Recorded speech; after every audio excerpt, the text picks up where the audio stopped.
నమస్తే ఆర్కేఎల్ TV news కి స్వాగతం. ముందుగా ముఖ్యాంశాలు. అస్సాం బొగ్గు గనిలో చిక్కుకున్న 15 మంది కార్మికులు, ఒకరి మృతదేహం వెలికితీత.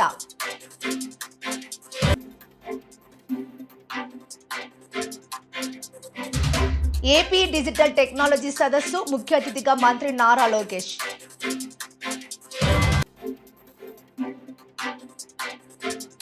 వేల సంవత్సరాల నాటి చరిత్ర శిల్పాలు, ఆనాటి ఆనవాళ్లు, నేటికి చెక్కు చెదరని శిల్పాలు ఉన్నాయి.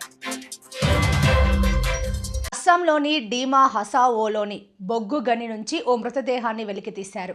2 రోజుల క్రితం ఆ గనిలోకి నీరు ప్రవేశించింది. దీంతో దాంట్లో సుమారు 15 మంది కార్మికులు చిక్కుకున్నట్లు కంపెనీ వెల్లడించింది.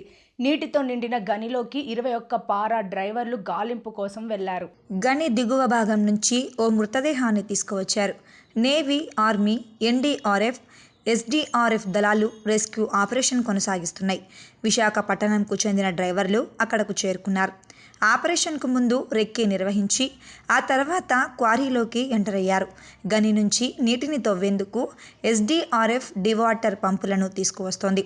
కుంభిగ్రామ్ నుంచి కూడా MI-17 హెలికాప్టర్ ద్వారా ఓఎన్జీసీ వాటర్ పైపులను తీసుకువస్తున్నారు. కేంద్ర గనుల శాఖ మంత్రి జి కిషోర్ రెడ్డితో మాట్లాడినట్లు సీఎం హిమంతా బిశ్వ శర్మ తెలిపారు.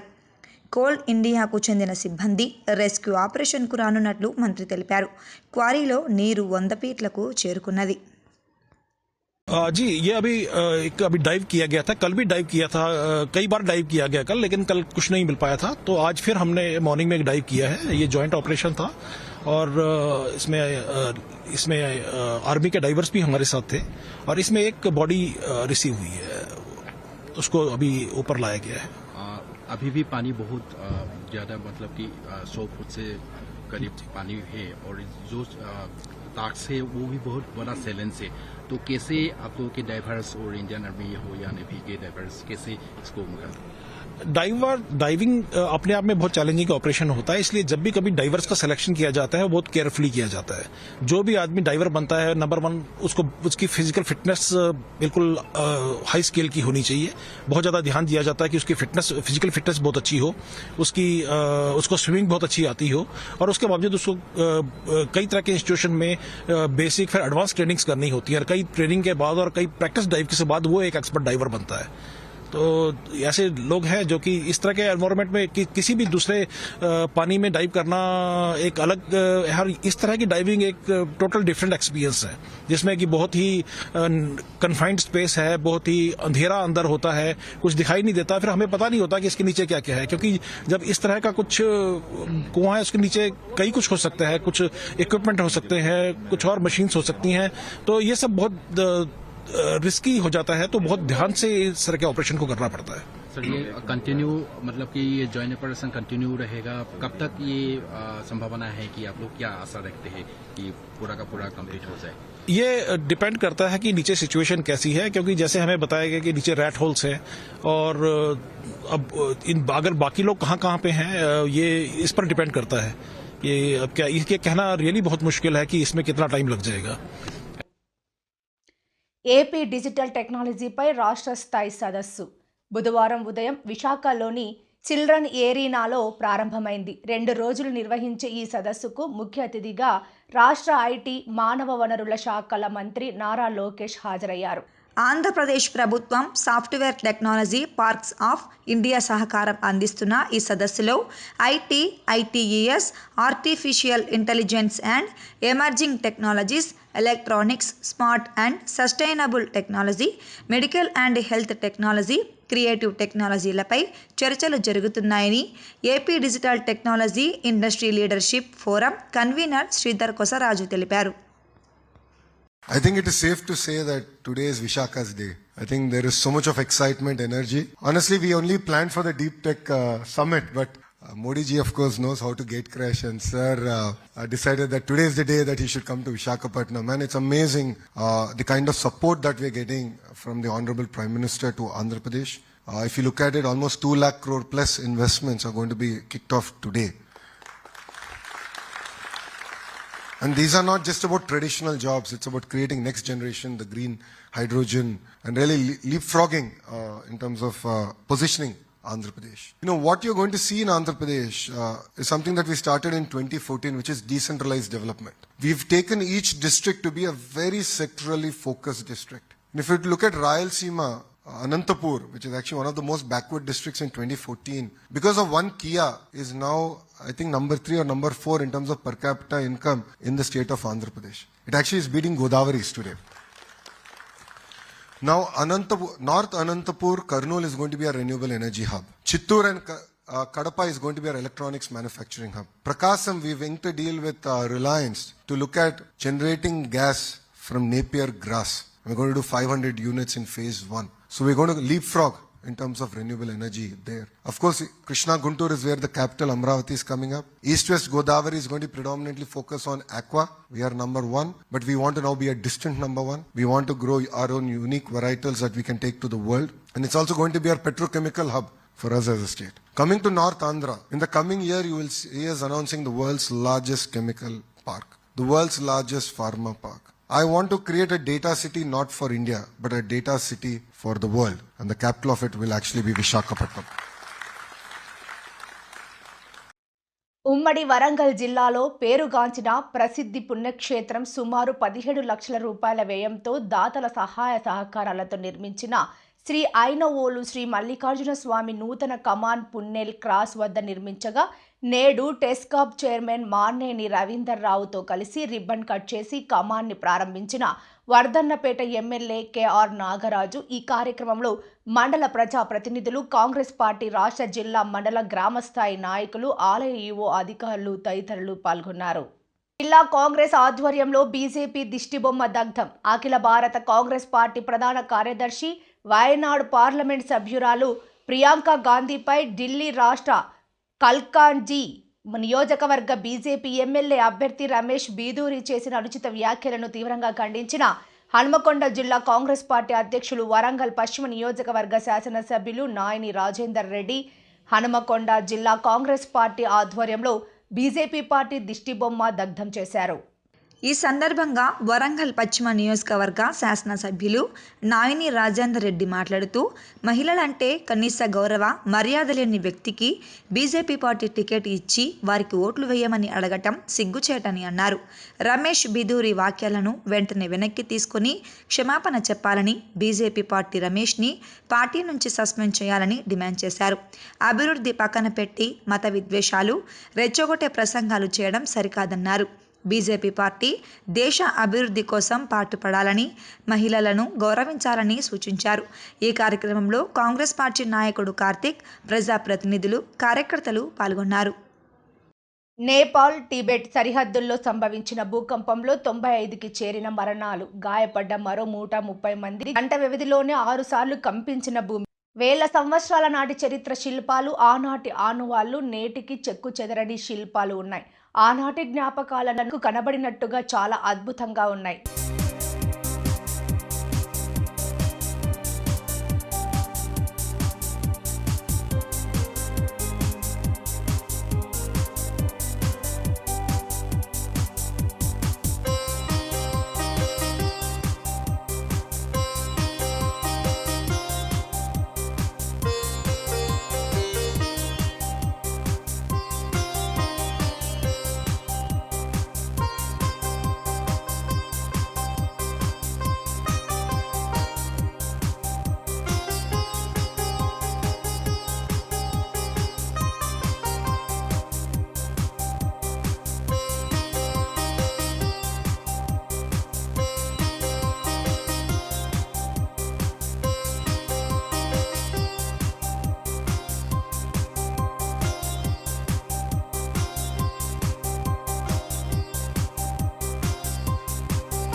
యుద్ధ వీరులు యుద్ధంలో వాడిన కత్తులు, బల్లాలు, బాంబులు పేల్చిన పిరంగులు, గుండ్లు అన్నీ నేటికి కళ్ళకు కళ్ళ ముందే ఉన్నట్టుగా ఉన్నాయి. వరంగల్ పురావస్తు శాఖ ప్రాచీన కాలంలో వాడిన నాణాలు, మట్టి పాత్రలు, పంచలోహాలతో తయారు చేసిన విగ్రహాలు, పనిముట్లు, బాణాలున్నాయి. యుద్ధంలో కొన్ని శిల్పాలు విరిగిపోయిన, చెదిరిపోయిన విగ్రహాలను భద్రపరిచారు పురావస్తు శాఖ వాళ్ళు. ఆనాటి ఆనవాళ్ళు నేటి వరకు నిదర్శనం ఈ శిల్పాలు. వేల సంవత్సరాల నాటి శిల్పాలను భద్రపరిచింది పురావస్తు శాఖ. చూసి సంతోషాన్ని వ్యక్తం చేస్తున్నారు. యుద్ధ వీరులు ఆనాటి శిల్పాలు, యుద్ధ వీరులు యుద్ధంలో చేసిన కత్తులు, కటార్లు కూడా ఇక్కడ చూపిస్తున్నారు పురావస్తు శాఖ. చూసిన వారు సంతోషాన్ని వ్యక్తం చేస్తున్నారు. Cameraman అనిల్తో Raj, ఆర్కెల్ TV, Warangal. దేవరకొండ నియోజకవర్గంలో ప్రభుత్వ ఆసుపత్రిలో దారుణం. వడిగడుతున్నా కూడా పట్టించుకోని అధికారులు. అధికార పార్టీ నిర్లక్ష్యం, పోలీసు వారి నిర్లక్ష్యం, వైద్యం సంబంధించిన అధికారుల. ప్రజల ప్రాణాలు పోతున్నా కూడా లెక్క చేయకుండా అధికార పార్టీ నాయకులు దిగి బాధితులకు రాంగ్ రూట్లో తీసుకువెళ్లి చేతులు లేపటేసిన అధికార పార్టీ నాయకులు ఈ విషయాన్ని సేవలాల్ బంజారా సంఘం గుర్తించి మరొకసారి పోలీసులతోటి, డాక్టర్లతోటి కొట్లాట దిగిన సేవలాల్ బంజారా సంఘం రాష్ట్ర అధ్యక్షుడు చందు నాయక్.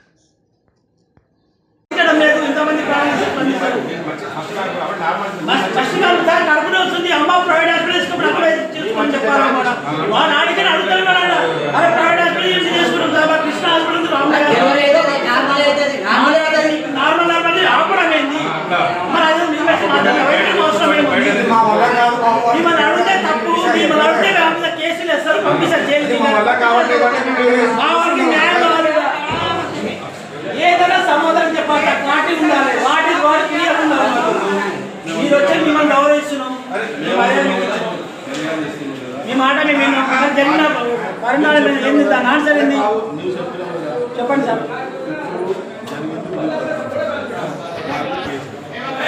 కేసు పెడితే కాదు సార్, కేసు గురించి మాట్లాడాలి. మేము కేసు అంటే మనం మీ అధికారులు మాత్రమే, మీ ప్రభుత్వం, మీ డాక్టర్లు మాత్రమే దానికి సమాచారం అందించాలి. ఆడ మాకు న్యాయం జరగట్లేదు. ఎవరు వచ్చినా మీ చేతులు మిమ్మల్ని దాటిపోతారు, మిమ్మల్ని దాటిపోతారు. ఏదన్నా సార్ అడుగుతాం సార్, మిమ్మల్ని శాంతి ఏ గొడవ పడుతుంది అందరూ రావుతున్నానే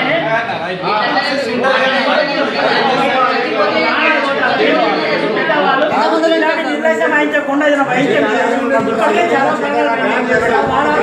చూస్తా ఉన్నారు, మీరు చూస్తా ఉన్నారు. కొంచెం అర్థం చేసుకోవాలి.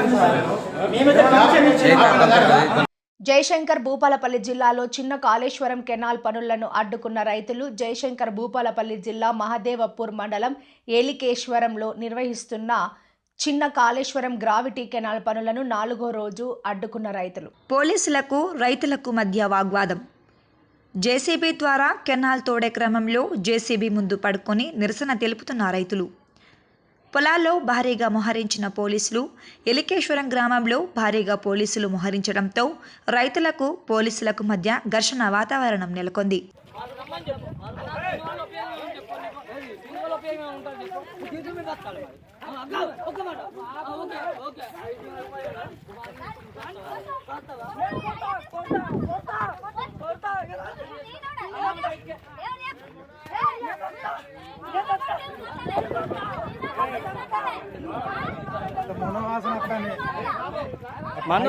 మందు తాగిరు మందు తాగిండు.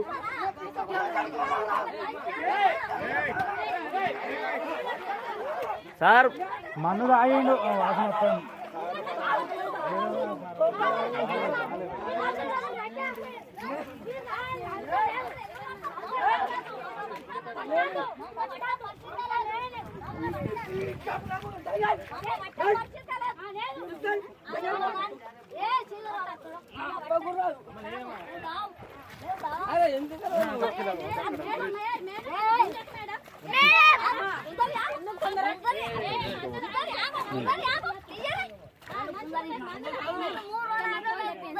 మేడం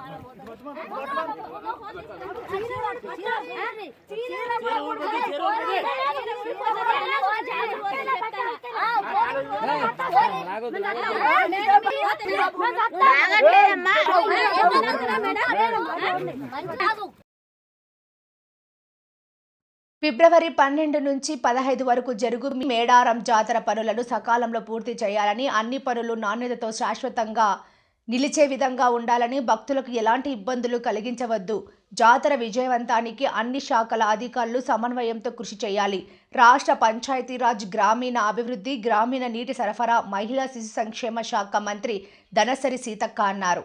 జిల్లా కేంద్రంలోని R&B అతిథి గృహంలో జిల్లా collector Divakar TS, SP Sabarish, ITDA PO Chitra Mishra, జిల్లా అటవీ శాఖ అధికారి రాహుల్ కిషన్ జాదవ్లతో కలిసి వివిధ శాఖల అధికారులతో సమీక్ష సమావేశం నిర్వహించారు. ఈ సందర్భంగా మంత్రి మాట్లాడుతూ, మినీ మేడం జాతరను పురస్కరించుకొని గత పక్షం రోజులుగా భక్తులు రాక పెరిగిపోయిందని, ఫిబ్రవరి మొదటి వారం నుండే భక్తుల తాకిడి అధికం కానున్న సందర్భంలో అన్ని శాఖల అధికారులు అప్రమత్తంగా ఉండాలని సూచించారు. మేడారం జాతరకు వచ్చి అన్ని లింక్ రోడ్లను జనవరి 31లోగా పూర్తి చేసే విధంగా చర్యలు తీసుకోవాలని, అమ్మవార్లను భక్తులు దర్శించుకునే సమయంలో ఎలాంటి ఇబ్బందులు కలగకుండా క్యూ లైన్లను ఏర్పాటు చేయడంతో పాటు మంచినీటి సౌకర్యం కల్పించాలని ఆదేశించారు. జాతర సందర్భంగా పారిశుద్ధ్య లోపం జరగకుండా ప్రత్యేక పారిశుద్ధ్య కార్మికులను ఏర్పాటు చేయాలని డిపిఓను ఆదేశించారు. 5 రోజుల పాటు నిరంతరం విద్యుత్ సరఫరా చేయడంతో పాటు పూర్తి స్థాయిలో మరుగుదొడ్లను ఏర్పాటు చేయాలని, జాతర సందర్భంగా ఎలాంటి అవాంఛనీయ సంఘటనలు జరగకుండా పోలీస్ యంత్రాంగం అప్రమత్తంగా ఉండాలని అన్నారు. జంపన్న వాగు వద్ద మహిళా భక్తులు పుణ్యస్నానాలు ఆచరించిన అనంతరం బట్టలు మార్చుకోవడానికి ప్రత్యేక షెడ్యూల్ ఏర్పాటు చేయాలని, భక్తులకు అవసరమైన పనులను త్వరగా చేపట్టేందుకు చర్యలు తీసుకోవాలని కలెక్టర్కు సూచించారు. రైతుల శ్రేయస్సు కొరకు ఇందిరమ్మ ప్రభుత్వం పనిచేస్తున్నదని రాష్ట్ర ఎక్సైజ్ పర్యాటక శాఖ మంత్రి జూపల్లి కృష్ణారావు అన్నారు. గత 10 ఏండ్ల కాలంలో తెలంగాణ రాష్ట్రాన్ని అప్పుల కుప్పగా బీఆర్ఎస్ పార్టీ చేసింది. కామారెడ్డి వ్యవసాయ మార్కెట్ కమిటీ పాలకవర్గ ప్రమాణ స్వీకారానికి రాష్ట్ర ఎక్సైజ్ పర్యాటక శాఖ మంత్రి జూపల్లి కృష్ణారావు హాజరయ్యారు. ఈ సందర్భంగా కామారెడ్డి వ్యవసాయ మార్కెట్ కమిటీ చైర్మన్గా ధర్మగోని లక్ష్మి, రాజాగౌడ్లు పాలకవర్గ సభ్యులు ప్రమాణ స్వీకారం చేశారు. ఈ సందర్భంగా మంత్రి జూపల్లి మాట్లాడుతూ, పదవులు అలంకరణ, ప్రయాణం కాకూడదని అన్నారు. మార్కెట్కి వచ్చిన ధాన్యం కొనుగోలు, విక్రయాలే చూడటమే కాకుండా రైతుల శ్రేయస్సు కోసం సొసైటీ పనిచేయాలని అన్నారు. కరీంనగర్ జిల్లా ముల్కనూర్ సొసైటీని ఆదర్శంగా తీసుకొని కామారెడ్డి సొసైటీని అభివృద్ధి చేయాలని సొసైటీ సభ్యులకు తెలిపారు. ఇందిరమ్మ ప్రభుత్వంలో రాష్ట్రం అభివృద్ధి చెందుతుందని బీఆర్ఎస్ నాయకులు కాంగ్రెస్ ప్రభుత్వాన్ని విమర్శించే నైతిక హక్కు లేదన్నారు. 10 సంవత్సరాల కాలంలో ధనిక రాష్ట్రాన్ని 8 లక్షల కోట్ల అప్పుని బీఆర్ఎస్ పార్టీ చేసిందన్నారు. ఎన్ని ఇబ్బందులు ఉన్నా రాష్ట్ర ముఖ్యమంత్రి రేవంత్ రెడ్డి అన్ని వాగ్దానాలని అమలు చేయడం జరుగుతుందన్నారు. ప్రజాస్వామ్యాన్ని బీఆర్ఎస్ పార్టీ పాతరేసిందని అన్నారు. ఈ కార్యక్రమంలో రాష్ట్ర ప్రభుత్వ సలహాదారు షబ్బీర్ అలీ, జహీరాబాద్ ఎంపీ సురేష్ షెట్కర్ తదితరులు పాల్గొన్నారు.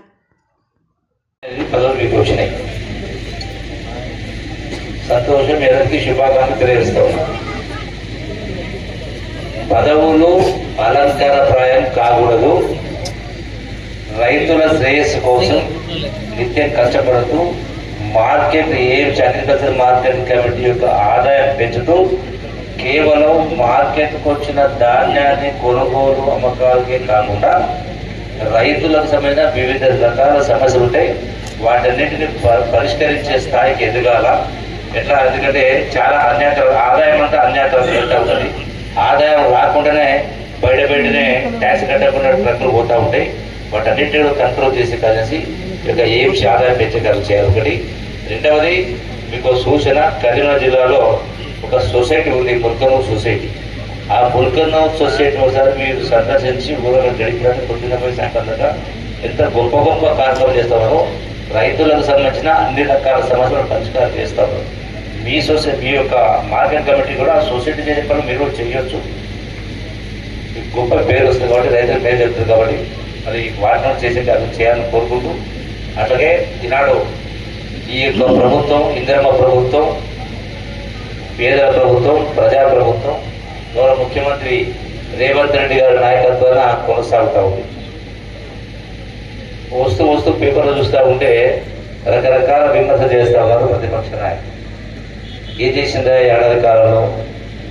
గతంలో రైతులు మరోసారి 15,000 చెప్పిండ్రు, ఇప్పుడు మీరు 12,000 ఇస్తున్నారు, ఎందుకు ఇస్తలేదు, దగా చేస్తుంది, మోసం చేస్తుంది కాంగ్రెస్ పార్టీ రైతాంగాన్ని మాట్లాడుతున్నారు. కానీ తాటికాయ అక్షరాల్లో మన తెరపతిగా రాస్తా ఉన్నారు, వాట్సాప్లో చూపిస్తా ఉన్నారు. అంటే ఒక అబద్ధాన్ని అసలైతే నిజంగా నమ్మే ప్రమాదం ఉంది. ఈ సందర్భంగా మీకు అందరినీ చర్చించబడాలి. ఎందుకంటే వాస్తవం ఒకటి ఉంటుంది, ప్రచారం ఒకటి జరుగుతూ ఉంటుంది. అదే నిజమైన ప్రమాదం ఉంది. ఇలా సూటిగా ప్రశ్నిస్తున్న టీఆర్ఎస్ నాయకులు, వాళ్ళకు అసలు ఈ ప్రభుత్వాన్ని విమర్శించి నైతిక హక్కు ఎక్కడ లేదు. ఎందుకంటే ఆనాడు తెలంగాణ రాష్ట్రం ఇస్తే కాంగ్రెస్ పార్టీ, తెలంగాణలో ఆంధ్రాలో కాంగ్రెస్ పార్టీకి నష్టం జరుగుతుందని తెలిసి కూడా సోనియా గాంధీ గారు వందలాది మంది బిడ్డల ప్రాణత్యాగం చలించి, ఆమె కూడా తల్లి కాబట్టి ఆ తల్లుల కడుపుపోతే ఎక్కడుందో తెలిసిన కడతలిగా తెలంగాణ ఇచ్చింది హైదరాబాదు రాజధానిగా. దాని మూలంగా తెలంగాణ రాష్ట్రం ఆదాయం మనం ఖర్చు పెట్టుకుంటా ఉన్నాం. కాబట్టి ఇవాళ తెలంగాణ రాష్ట్రం ధనిక రాష్ట్రం. నేను చెప్పడం కాదు, కేసీఆర్ 100 సార్లు చెప్పిండు తెలంగాణ రాష్ట్రం ధనిక రాష్ట్రం. ఇంతకుముందు చెప్పినట్టుగా ఈ రాష్ట్రాన్ని ఆనాడు సమైక్య రాష్ట్రంలో కూడా 15 మంది ముఖ్యమంత్రులు 64 సంవత్సరాలు పరిపాలన చేస్తే అయినటువంటి అప్పు కేవలం 65,000 కోట్లు. ఈ 65,000 కోట్లకు 110% వడ్డీ చొప్పున సంవత్సరానికి 6,500 కోట్ల రూపాయలు కంతులు కడతా ఉంది. వడ్డీ అసలు కలిపి సంవత్సరానికి 6,000 కోట్లు ఉంటే నెలకు 600 కోట్లు కట్టేది. కానీ 10 సంవత్సరాల కాలంలో ధనిక రాష్ట్రంతో పాటుగా గడిచిన 10 సంవత్సరాల్లో సుమారుగా 16-17 లక్షల కోట్ల ఆదాయం వచ్చింది. అయినా కూడా మళ్ళా 7 లక్షల కోట్ల పైన అప్పు, మళ్ళా విద్యుత్ సంస్థల కరెంటు సంస్థల పేరు మళ్ళా 80,000 కోట్లు, 8 లక్షల కోట్లు అప్పు చేస్తే ఈ 8 లక్షల కోట్ల అప్పుకు నెలకు 6,500 కోట్ల రూపాయలు వడ్డీ కట్టాల్సి వస్తుంది. ఎవరి వల్ల, ఎందువల్ల? మేము గొప్ప పరిపాలన చేసినాం, ఈ దేశానికి మేమే ఆదర్శం, బీఆర్ఎస్ ఆదర్శం, కేసీఆర్ ఆదర్శం అని గొప్ప చెప్పుకున్నాం. మరి ఎన్ని లక్షల కోట్ల అప్పు చేసి ధనికలు చేసినా ఇవే కాకుండా కామారెడ్డి మాజీ శాసనసభ్యులు బీఆర్ఎస్ పార్టీ ఇన్ఛార్జి గంప గోవర్ధన్ అన్నగారి ఆదేశానుసారం మండల శాఖ ఆధ్వర్యంలో రైతులకు రైతు భరోసా 15,000 ఇస్తామని హామీని మరియు అనేక ఆంక్షలు పెట్టిన ప్రభుత్వ వైఖరి నిరసిస్తూ కామారెడ్డి జిల్లా కేంద్రంలోని నిజాం సాగర్ చౌరస్తాలో ముఖ్యమంత్రి రేవంత్ రెడ్డి దిష్టిబొమ్మను నాయకులు దహనం చేయడం జరిగింది. ఈ సందర్భంగా బీఆర్ఎస్ పట్టణ అధ్యక్షుడు జూకండి ప్రభాకర్ రెడ్డి, బీఆర్ఎస్ యువజన విభాగం కామారెడ్డి పట్టణ అధ్యక్షులు చెలిమెల భానుప్రసాద్ మాట్లాడుతూ కాంగ్రెస్ పార్టీ వరంగల్లో రైతు డిక్లరేషన్ను ముఖ్యమంత్రి రేవంత్ రెడ్డి తుంగలో తొక్కుతూ ఆ డిక్లరేషన్ వ్యతిరేకంగా రైతులకు 12,000 రూపాయలు మాత్రమే రైతు భరోసా ఇస్తామని, అది కూడా సాగు చేసే భూములకు ఇస్తామని, రైతు భరోసాకు ఆన్లైన్లో దరఖాస్తు చేసుకోవాలని, అదేవిధంగా ఆంక్షలు పెట్టడాన్ని బీఆర్ఎస్ పార్టీ తీవ్రంగా ఖండిస్తుందని అన్నారు. ఇప్పటికే యాసంగి వాసనకాలం పంటలకు రైతు భరోసాను ఇవ్వకుండా రైతులను మోసం చేసిన ఘనత కాంగ్రెస్ పార్టీ ముఖ్యమంత్రి రేవంత్ రెడ్డికి జరుగుతుందని అన్నారు. అధికారం ఉన్నట్టు ఉండి కాంగ్రెస్ ప్రభుత్వం రేవంత్ రెడ్డి తెలంగాణ రాష్ట్రంలో అన్ని వర్గాల ప్రజలను మోసం చేస్తూ కాలయాపన చేస్తూ అభివృద్ధి ఉందని అన్నారు. వరంగల్లో రైతు డిక్లరేషన్ తూచా తప్పకుండా అమలు చేసి కాంగ్రెస్ పార్టీ రేవంత్ రెడ్డి తన చిత్తశుద్ధిని నిరూపించుకోవాలని డిమాండ్ చేశారు. రైతులను మోసం చేసిన ఈ ప్రభుత్వమైనా బాగుపడ్డట్టు చరిత్రలో లేదన్నారు.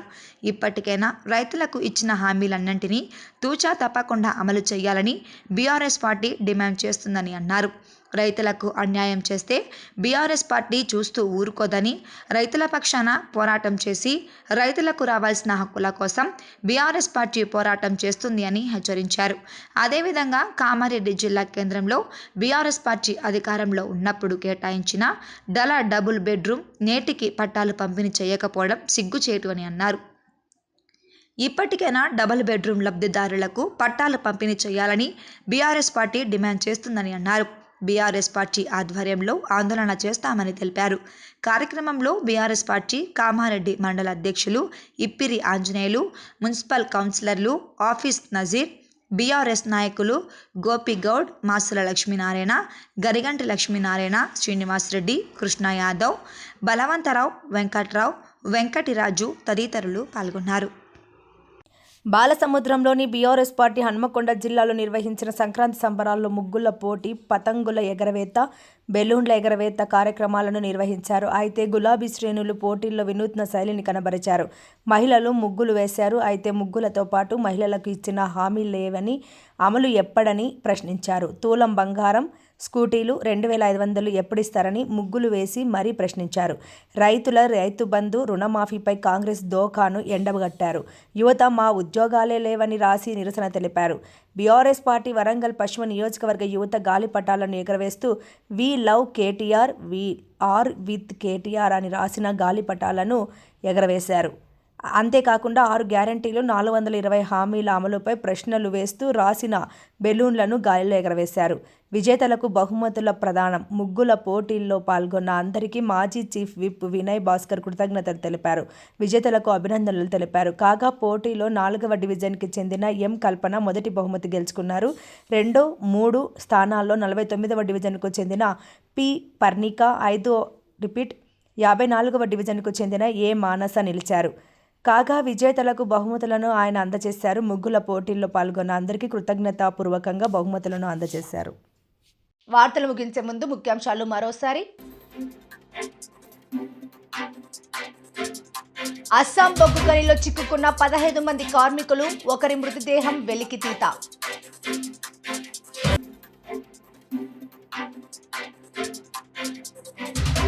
ఏపీ డిజిటల్ టెక్నాలజీ సదస్సు, ముఖ్య అతిథిగా మంత్రి నారా లోకేష్.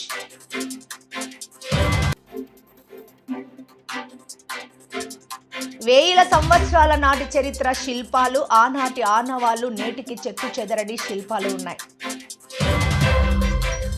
ఈ వార్తలు ఇంతటితో సమాప్తం. నమస్కారం.